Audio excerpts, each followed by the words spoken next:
আমি নির্দোষ। আমার মৃত্যুর জন্য দায়ী ইন্দুরকানী থানার ওসি এনামুল হক আর পিরোজপুর সদর থানার ওসি আবির মোহাম্মদ হোসেন।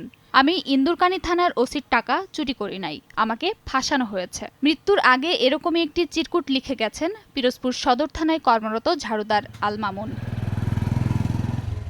সোমবার সকালে ইন্দুরকানী উপজেলার গাবগাছিয়া গ্রামে বিষপানের পর রাতে ঢাকায় নেয়ার পথে মারা যায় মামুন। তিনি প্রায় ১০ বছর ধরে ইন্দুরকানী থানায় ঝাড়ুদারের চাকরি করার পর প্রায় ২ মাস আগে পিরোজপুর সদর থানায় বদলি হন। স্বজনরা জানান, মামুন রোববার বিকেলে বাড়িতে ফেরার পর তাকে খুবই বিমর্ষ দেখাচ্ছিল। এরপর কয়েকবার জিজ্ঞাসা করার পর তিনি জানান যে মসজিদ থেকে তাকে একটি জায়নামাজ চুরির অভিযোগে পিরোজপুর সদর থানার ভারপ্রাপ্ত কর্মকর্তা আবির মোহাম্মদ হোসেন তাকে গালমন্দ করার পাশাপাশি শারীরিকভাবেও লাঞ্ছিত করেন। এ ঘটনায় কোনো অঘটন ঘটাতে পারে আশঙ্কায় পরিবারের সদস্যরা পুরো বিকেল এবং রাতেও তাকে কেনাকাটায় ১০০% পর্যন্ত ক্যাশব্যাক জিতে নিন BMW সহ হাজার হাজার পুরস্কার পাহারা দেন। তবে সকালে বাজারে গিয়ে আগাছা নিধনের ঔষধ কিনে তা পান করেন মামুন। এরপর বাড়িতে এসে স্ত্রীকে জানালে তারা দ্রুত মামুনকে ইন্দুরকানী উপজেলা স্বাস্থ্য কমপ্লেক্সে নিয়ে যায়। সেখান থেকে তাকে পিরোজপুর জেলা হাসপাতালে এবং পরবর্তীতে বরিশাল শেরেবাংলা মেডিকেল কলেজ হাসপাতালে নিয়ে ভর্তি করে। সেখানে মামুনের শারীরিক অবস্থার অবনতি হওয়ায় দ্রুত ঢাকা মেডিকেল কলেজ হাসপাতালে নিয়ে রওনা হন স্বজনরা, কিন্তু পথে মধ্যেই মৃত্যু হয় তার।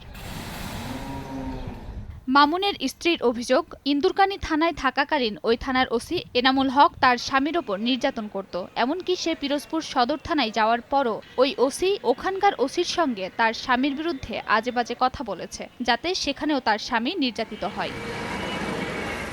এ বিষয়ে জানার জন্য যোগাযোগ করা হলে কোনো কথাই বলতে রাজি হয়নি ইন্দুরকানী থানার ভারপ্রাপ্ত কর্মকর্তা মোহাম্মদ এনামুল হক আর পিরোজপুর সদর থানার ওসি। কেনাকাটায় ১০০% পর্যন্ত ক্যাশব্যাক জিতে নিন BMW সহ হাজার হাজার পুরস্কার। আবির মোহাম্মদ হোসেন দাবি করেন, থানায় চুরি কিংবা মামুনকে গালমন্দ ও মারধরের কোনো ঘটনাই ঘটেনি। তবে চিরকুটের বিষয়টি তদন্ত করে দেখা হবে বলে জানায় পুলিশ সুপার। ইন্দুরকানী থানার ওসি যেরকমের তার গায়ে হাত তুলতে ব্যবহার খারাপ করেছে, এই ওসি স্যারেও সেই রকমের ব্যবহার খারাপ করে। এর উপর অনেক প্রস্তারিং করছে। করার পরে কালকের দিনে ৪ তারিখে মানে সে কাজে গেছে, কাজে যাওয়ার পরে স্যারই বলতেছে কি, তুই চোরের বাচ্চা চোর, আমার জায়নামাজ নিস। সে বলে, স্যার আমি মসজিদ থেকে কই আপনার জায়নামাজ নিই। তার বডিগার্ড পকেট থেকে ৫০০ টাকা বাড়ি করে দিয়ে বলে কি, এই নে ভাই ৫০০ টাকা, আপনি জায়নামাজটা দিয়ে দেখো। আমি জায়নামাজ নিই। স্যারে এই নিয়ে মসজিদের বইয়ে বোতার বইয়ে একটা গায়ে সুপার মারছে। এরপর সে ৩:৩০ আমাদের বাড়িতে আসে। তখন আসার সময় মানে অফিসারে সে ওই ডিউটি অফিসার তারে ২টা আম দিছে, বলছে ২টা নিয়ে যা। কিন্তু সেই অফিসারে মানে তার ব্যাগটা ধরে অনেক গালিগালাজ করে, তুই কিনে তো চুরি করে দেখি, তার না আমার ডিউটি অফিসার ২টা আম দিছে।